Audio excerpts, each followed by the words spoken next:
looks like we got both red and blue alliances ready. We'll go ahead and start this match in 3, 2, 1. Yeah. All right, looks like we got no movement from red or blue alliances here. Oh wait, my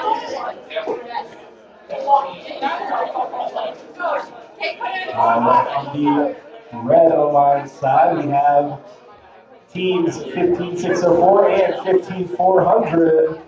On the red alliance side, we have team 10541.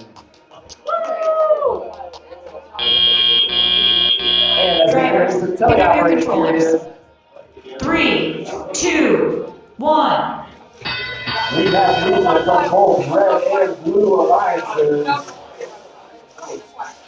Looks like team 15604 are going into the middle of the submersible to grab some of their samples through their tried and true method of getting them in the high basket. Looks like team 15400 moving samples into the observation zone possibly. Nope, moving it all the way over to the net zone.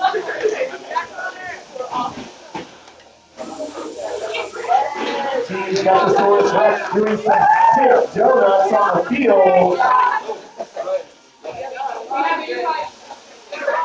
Mikey beats on a sample somehow.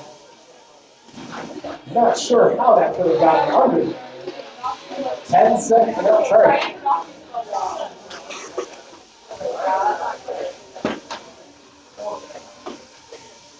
30 seconds left until endgame. Team Duckasaurus Rex continuing with their stellar lockdown defense on the middle of the field, giving 15604 a little bit of hazing as they move across to go pick up those samples out of the submersible here. 10 seconds until endgame. 5 seconds till endgame. Duckasaurus Rex may be careful when it comes time to endgame, as it could be construed as blocking if they move closer to the submersible.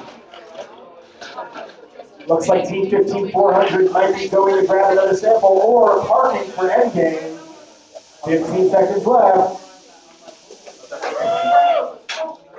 10 seconds left in this match. Looks like everyone might be staying where they lie for endgame. 15604 getting another one a set by touching that bar.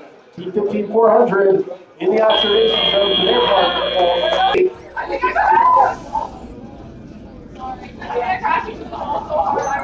And we have a Blue Alliance victory, 32 points to 11. Let's go ahead and keep that for both red and blue alliances.